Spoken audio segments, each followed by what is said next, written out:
Sababu ya nne ni hifdhu karamati ahli albayti wa rafdhu dhilla, kuhifadhi heshima, kuhifadhi utukufu wa nyumba ya mtukufu wa daraja Mtume Muhammad. Itakuwa ni aibu kubwa na ni udhalili mkubwa kama al-Imamu al-Hussein akakaa chini na kunyamaza na mtu kama Yazid ndiye mwenye kauli ya kuwaongoza Waislamu. Iko wapi heshima ya Mtume Muhammad? Iko wapi heshima ya al-Imamu Ali? Iko wapi heshima ya utume? Iko wapi heshima ya watu ambao Mwenyezi Mungu Subhanahu wa Ta'ala aliwatoharisha? Itakuwa ni udhalili, na hii sababu ndiyo iliyompelekea al-Imamu al-Hussein kutoka. Na Yazid hakuwa na khayari zaidi ya kutaka bai'a ya al-Imamu al-Hussein, na alitoa amri, Imamu, niletee bai'a ya al-Imamu al-Hussein au mniletee kichwa chake.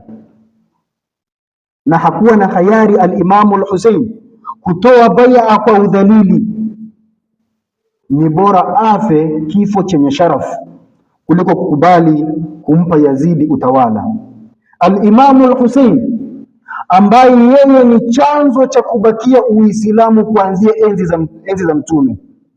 Kuna msemo unasema al-Islamu Muhammadiyul asil, Uislamu asili yake ni kwa Mtume Muhammad, Husainiyul baqa, lakini kubakia kwake ni kwa al-Imamu al-Hussein.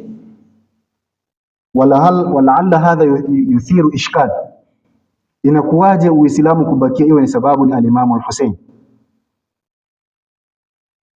Ima ni kujisahaulisha ayat zilizopo kwenye Qur'ani zinazomhusu al-Imamu al-Hussein, au ni kufanya makusudi ya kwamba hatujui kubakia kwa Uislamu ni kwa sababu ya al-Imamu al-Hussein. Mwenyezi Mungu Subhanahu wa Ta'ala anasema, faman hajjaka fihi min ba'di ma ja'aka min al-ilm faqul ta'alu nad'u abna'ana wa abna'akum wa nisa'ana wa nisa'akum wa anfusana wa anfusakum thumma nabtahil fanaj'al la'natallahi 'alal kadhibin. Aya hii ni aya ambayo iliteremka wakati ambao wanakwenda kufanyiana li'an, mubahala, kati ya Mtume Muhammad na watu wake na kati ya Wakristo wanajirani na watu wao. Ilikuwa katika tukio hili ni ima Uislamu ndio ubakie au Ukristo ndio ubakie. Liani ambayo ilikuwa na maapizano ambayo ilikuwa inatakiwa kufanywa hapa ni Mwenyezi Mungu Subhanahu wa Ta'ala awateketeze wale ambao watakaokuwa ni waongo, kama Muhammad sallallahu alayhi wa alihi wasallam. Sallu ala Muhammadin wa ali Muhammad.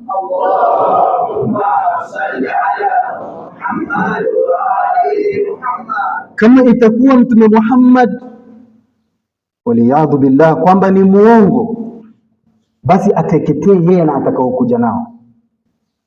Na kama watakuwa wale wa Kristo wanajirani ndio waongo, basi na wao wateketee. Kwa hivyo ni ima Uislamu ubakie au Ukristo ubakie. Wakapatana, wakutane siku maalum waweze kuapizana. Watakaoangamia ndio waongo na watakaobakie ndio walio na dini sahihi. Wakaambizana, ili ukiteketea wewe uteketee na ulionao wote, njoo na watu wako na sisi tuje na watu wetu.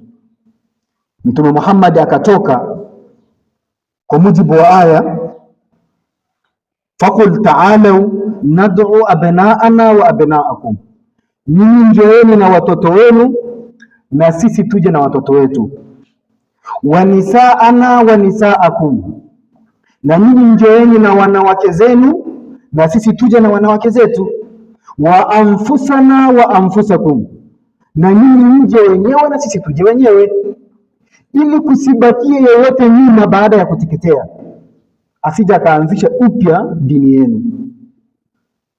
Mtume Muhammad akatoka katika nafasi ya abnaana wa abnaakum, akamchukua al-Imamu al-Hasan wal-Husayn, na katika nafasi ya wanisaana wa nisaakum akamchukua Fatima az-Zahra, na katika nafasi ya wa anfusana wa anfusakum akamchukua Ali ibn Abi Talib na yeye mwenyewe. Sallu ala Muhammad wa ali Muhammad.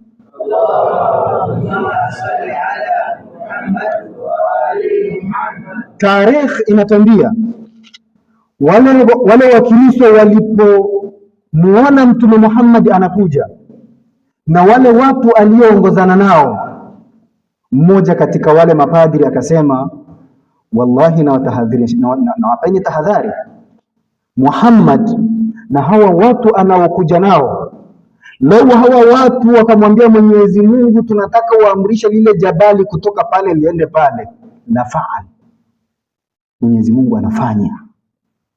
Hawa watu anaokuja nao ambao miongoni mwao ni al-Imamu al-Husayn, lau Mwenyezi Mungu akaomba toa ule mlima pale upeleke pale, Mungu anafanya. Iweje tutaapizana na watu kama hao? Wakajisalimisha na hawakuapizana. Uislamu ukawa umeshinda, Uislamu ukawa umebakia salama. Chanzo cha kubakia Uislamu salama ni Abi Abdullah al-Husayn akiwa ni miongoni mwao. Hii ni aya ya Mwenyezi Mungu Subhanahu wa Ta'ala iliyopo ndani ya Qur'an. Vipi tunaisahau kwamba Uislamu ulibakia kwa sababu ya Abi Abdullah al-Husayn?